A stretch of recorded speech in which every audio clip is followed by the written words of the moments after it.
find out, and you're really going to find it out, either in or out of court. Aron kini mga tao na masangil sa imong alleged discrepancy, makinan sila na tayo sila. Kunya, posible ba lang na sa Swiss before election time next year? I always believe it will happen. It will definitely happen. But I also believe I don't live on fear. I don't live on insinuation, neither of fabrication. I always believe that once I started, I will stay with it if I have grounds and justification.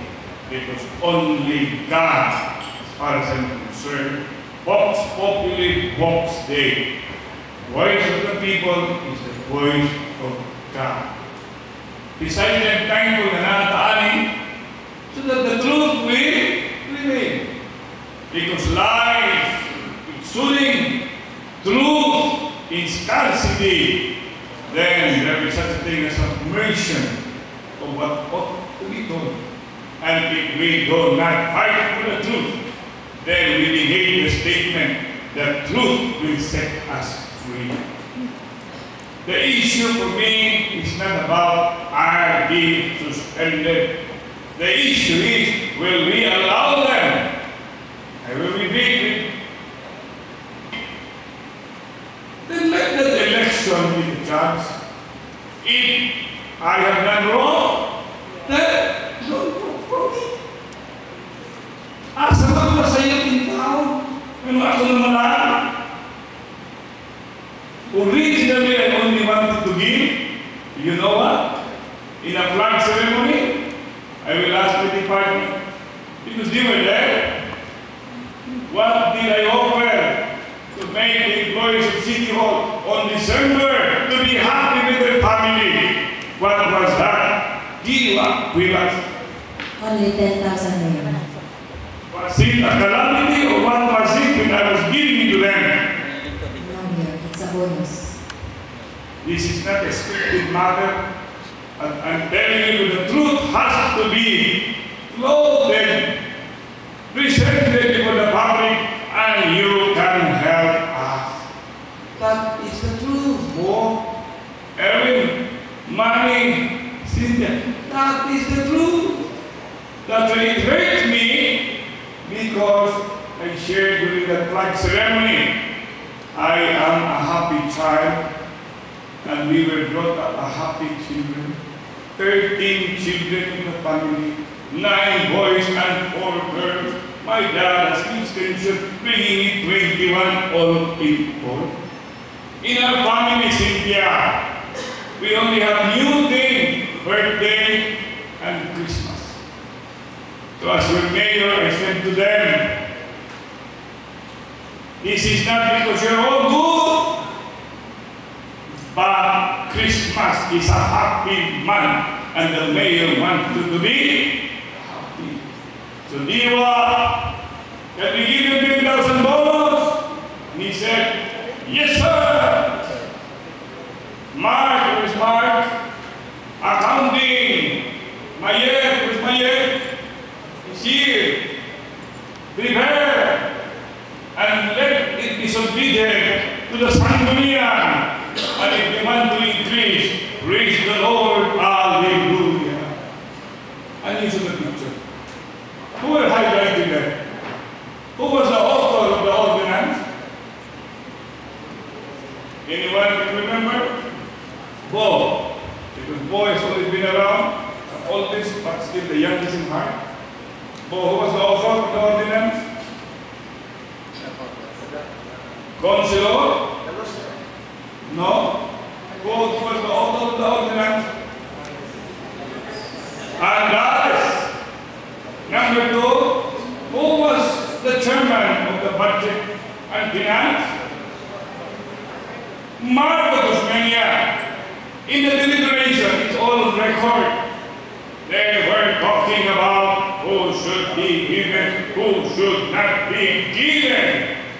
And now at the end of the day, some of them did not receive. And then later some followed, they returned. I want to go back to history.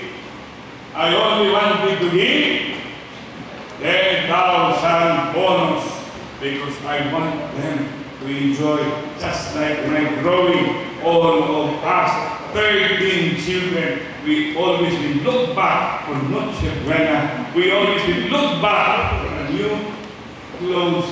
13 children of our family. I want my co-employees to be happy. Pag happy sila, happy ko. Kung happy ko, dapat happy sila. That is the picture, boy. That's why I said, over my dead body, because I did not commit anything wrong. Did I? If that is going to be the faction here, did I?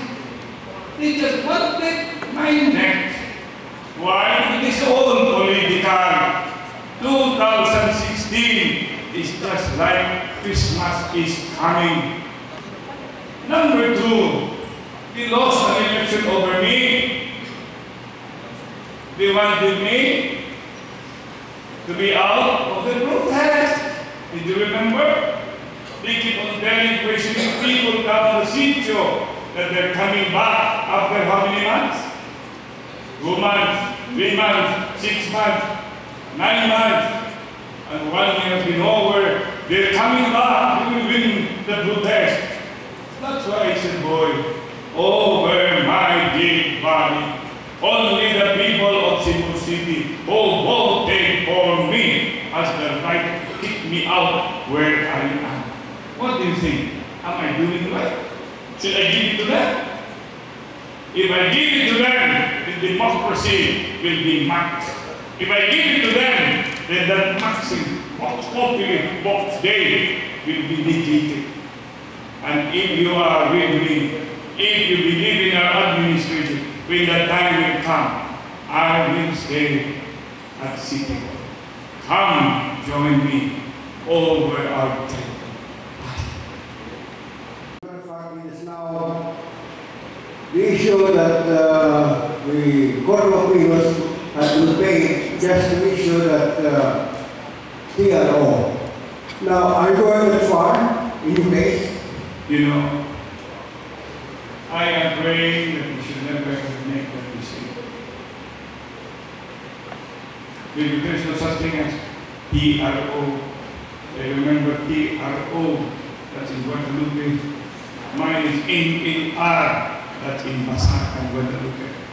Motion leave for reconsideration, restoration, re-enhancement. Ladies and gentlemen, I will face the problem the NLR way, not the TRO way. Ako mga panak, kaya simple rin niyo sa atong iksuna, pero ubigan ka sa gawin, sugatong ka sa dili maayong karanawan ng ka sa SM. Ang ganito sa mabulo, sugatong ka sa problema sa trapiko. At ang paraban, hindi lang mga piyo din nato na patakan at parking sama sa Bulataw.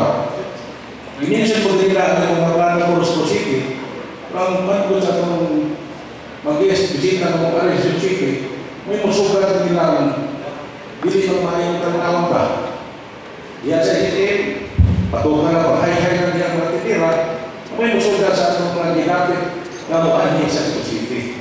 Kaya, simple na kayo dito, ikabot sa bisita ng mga sa City, muli masugat nila, na itong ginapit na mukhang sa atong sugat sa Suko. Namatay mga akit ang batong niya o sa ito plano sa City. Salamat kayo mga pangutana. Pero balik ko na po, mabita na appreciation can only be arrived if you also look at the word comparison. But the comparison is being resorted to not for purposes of destruction, but construction. City of Cebu under our administration have gone by leaps and bounds since we came in 2014. 10. City of Cebu, from my point of view as a council, have gone far in projects that I have enunciated, as well as when I became vice mayor. As I said at the outset, reflect what was this whole thing. Do we have a social hall before or we do not have? Yes or no? We do not have. What was Plaza Suco before? If you remember, what was Enciclopedias before? What was Calvin before? What was Lorena before? What was and how the way we did it in the inspired calamity or whatnot. That's precisely city administrator is here, and it should include the lawyer. So with my mayor's awardee, both of them, the lawyer and Raquel Archie, I have already given them the information. Integration of ASEAN started last January. MICE is what we should all be into in our gray market. What is MICE? Letter M, meetings. Letter I, incentives. I'm talking about MICE. What is letter C? Convention, conferences. Then letter E, exhibition. Ladies and gentlemen, with this already a matter that is going to be awaited for. It's already now, and it's coming in with Asian APEC coming in, with Sinul Mega in 2016, with Eucharistic International University Congress.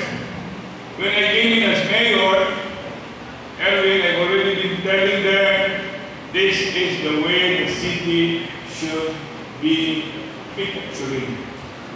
That's when during the incumbency of Gloria Macapagal-Arroyo, I presented to her the HBT. What's the HBT? Heritage Village Tour. Heritage Village Tour.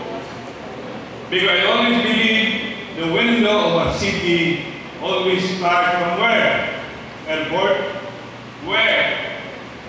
The entry point, the port, the terminal, and where we are, like Bulacan, like where separating Mandawi and Cebu City, the Mahiga. What was Mahiga on that trip before? At the beginning, what happened? We removed and cleared informal sectors in that area. And my instruction was very clear. That's why I told them there is still May and there is still September. But August is already 18, am I correct? Ma'am Lucien Mercado. And the instruction is very clear. Entry point, no bending. No street traders. When you enter the bridge, Mandawi, then you will have block 27.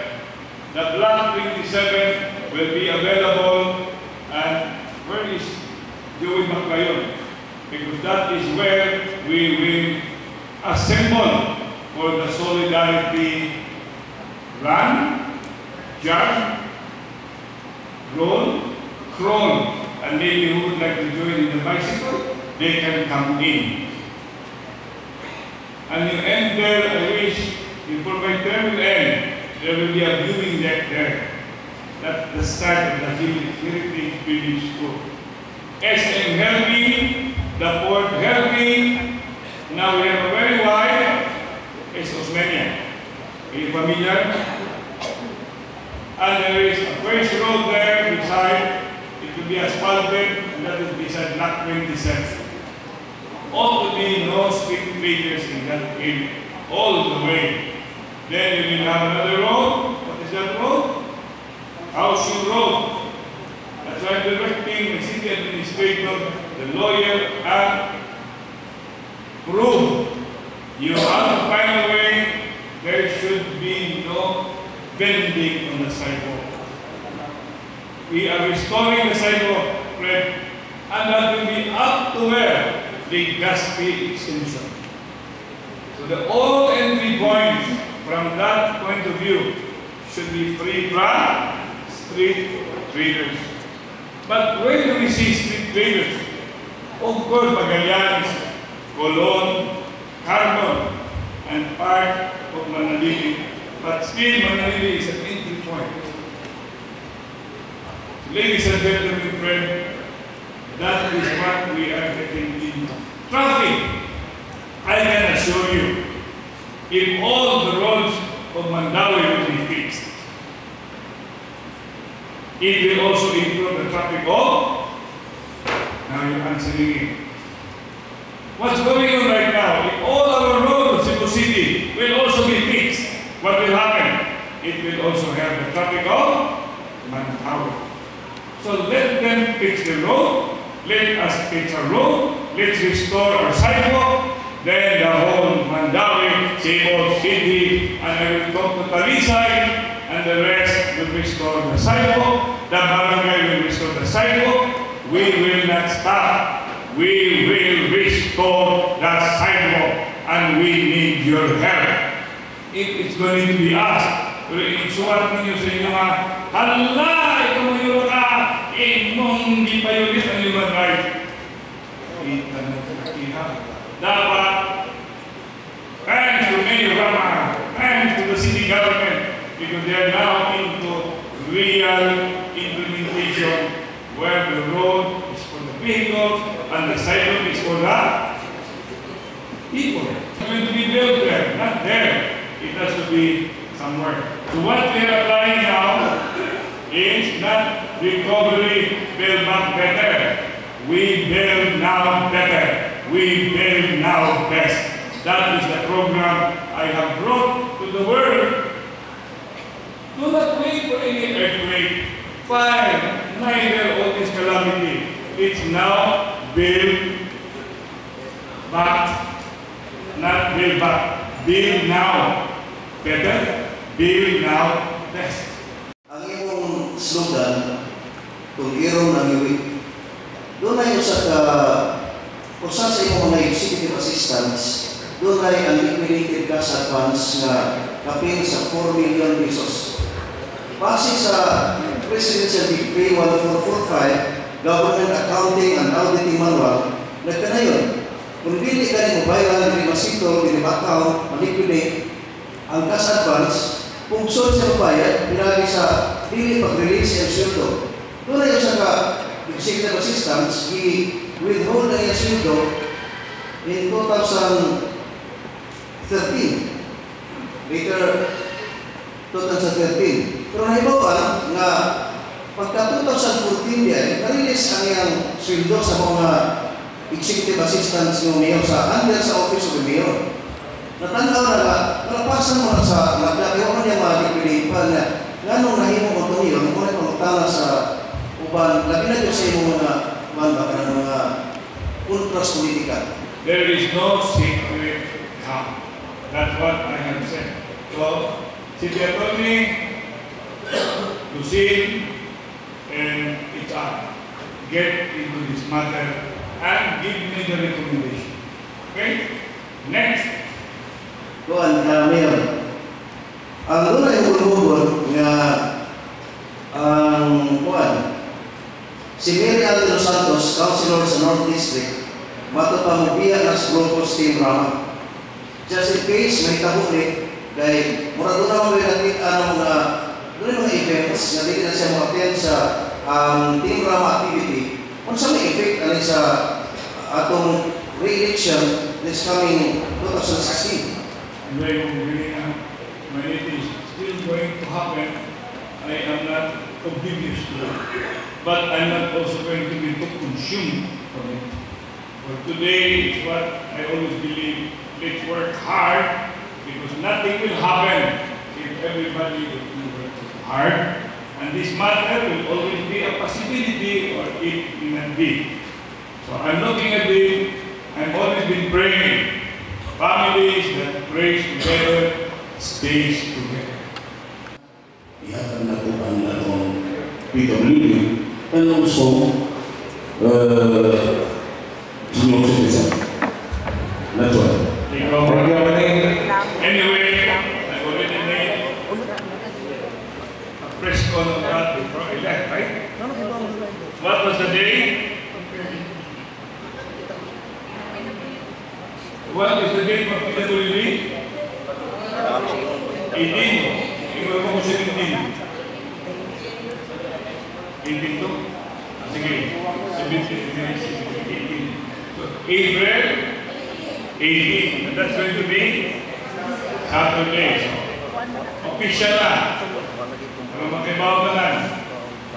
Dili 17, but April 18. Okay? So that is clear on April 18. Alam nila, in the presence of the department head and our CPO, Diwa Primas. Senior citizen. Raise your hand, senior citizen. Sorry mga po-okay. Wala na lang naman naman na ako. Now, we will first handle like PWD. Then after PWD, when it's over, we will make our announcement. Follow up ako sa hospital question kasi concerns is more on not so much as not proceeding the hospital project but also on the billing guidelines which was relaxed by the special feedback. No? And there are big concerns that yun nga, with the easing of the guidelines, some bidders who were disqualified previously would be allowed to bid. No? The question is, with the relaxing of guidelines, hindi ba the speculations or criticisms of mga opponents nyo is that with the relaxed guidelines, ma-compromise yung quality ng hospital and at the same time,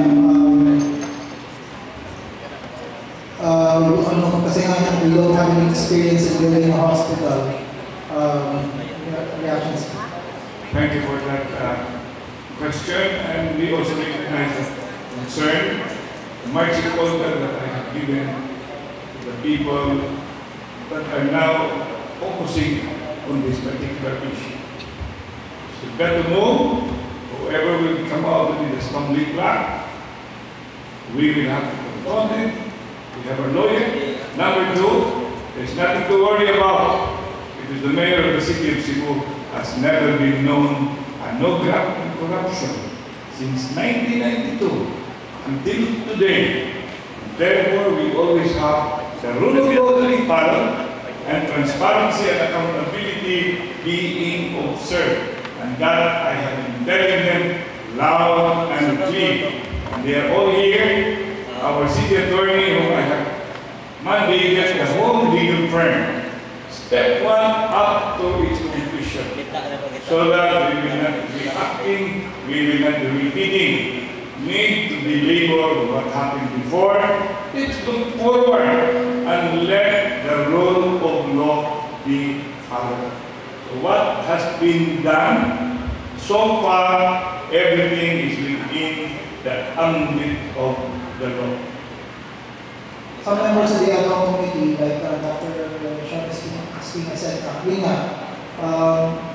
raised concerns about whether the standard ng hospital, whether it would be, as you said, you promised that it would be a world-class hospital, compliant with the standard, whatever. And yung second question is the ordinance being proposed by the Cebu City Council, wherein lahat ng funds na i-build is going to be placed to a trust fund for that purpose. Number one, the issue about the integrity of the building, we have to also give recognition. We have our head of the back, who is not only a lawyer, but also a licensed civil engineer. And that is Attorney, we give him a round of applause, Attorney Joe Poblet. And obviously, we have been talking about abhorrence of irregularity. Hence, he has his own group from the engineering department. And they have been known to be also, and I have another one from planning, who is also Thailand graduate institute, Asian Institute, and she is engineer, Kenneth Enriquez. Can we give her a round of applause? That's the lady. Now, put this all together, we don't have to be worried about it. And as I said, you have a mayor who never considered anyone a secret cop. No one. As I said, I don't have a record of graft and corruption. I'm now being insinuated to be suspended. That record of my heart is in abundance. When compassion will meet, I can be that generous because I love my employees and we love each other. Second, ordinance. Obviously, that's an ordinance coming from who hopefully my allies or some or what. Obviously, it does not yet reach my office, but I don't want to preempt what the position is. I have always been telling them there are things that belongs to them. There are things that belongs to us. It's just respect. Because when you talk about ordinance, there is also such a thing as the management or the mayor's prerogative. In addition, I have a city treasurer of never wavered, given how many cases has been filed against her. Can we give her a round of applause? Diva Rivas! In this time, please. Diva Rivas. See, I'm so proud of her. And I'm going to fight for her. And that's why I have no doubt, no iota of doubt of her capacity and capability. When she tells me, Mayor, we don't need that thing. Special account should always be not coming from, it should come from me. Because she knows the fiscal management belongs to the LGF. If there is such a thing as restriction coming from the legislative, it is now not only bordering, it may be encroachment. Because if we put all money on special account, what happened? Are you familiar with my logic? Then there will be such thing as obstruction. Number two, less the half bordering from usurpation of what ought to be. So the mayor's department, the chief department, once the budget is approved, it now solely to be implemented by the executive.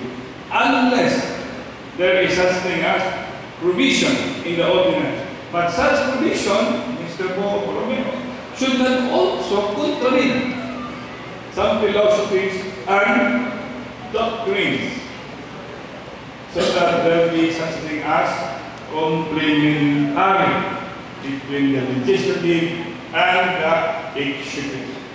So that matter of the ordinance, I still would like to refer it to my lawyer, but as far as I'm concerned, I'm not quite receptive in the word special fund.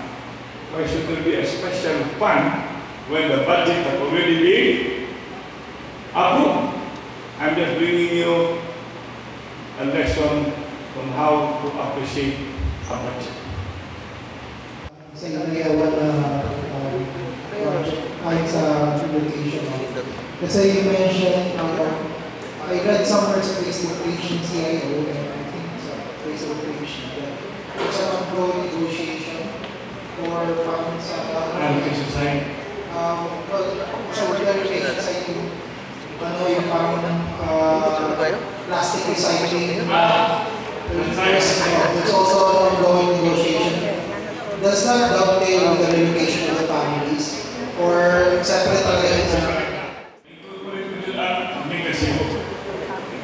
Now, with that, one side, as I was being guided by Tony J. Ponce, they will be looking for another place. That means the next question will be perhaps, what will happen to landfill? For that purpose, that will be clear projects to that area.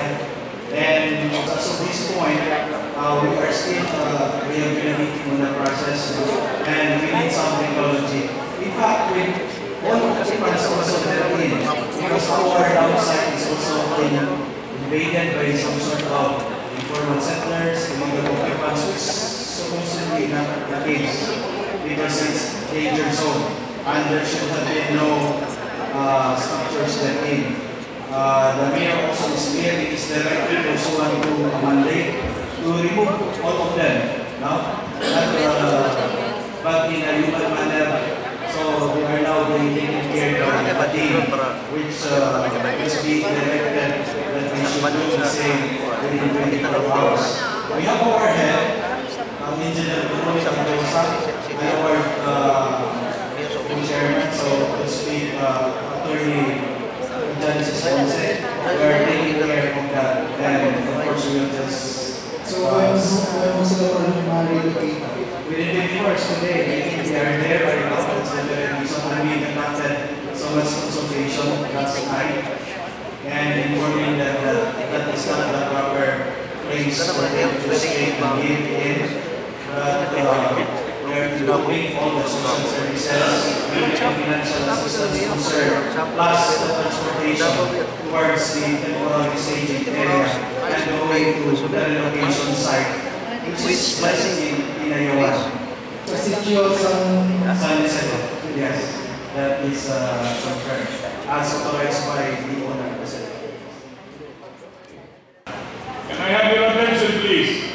I'm very serious with this. It may appear to be a joke, but this is what I already told my children, my relatives, my close friends, that the mayor is not aiming for anything for him.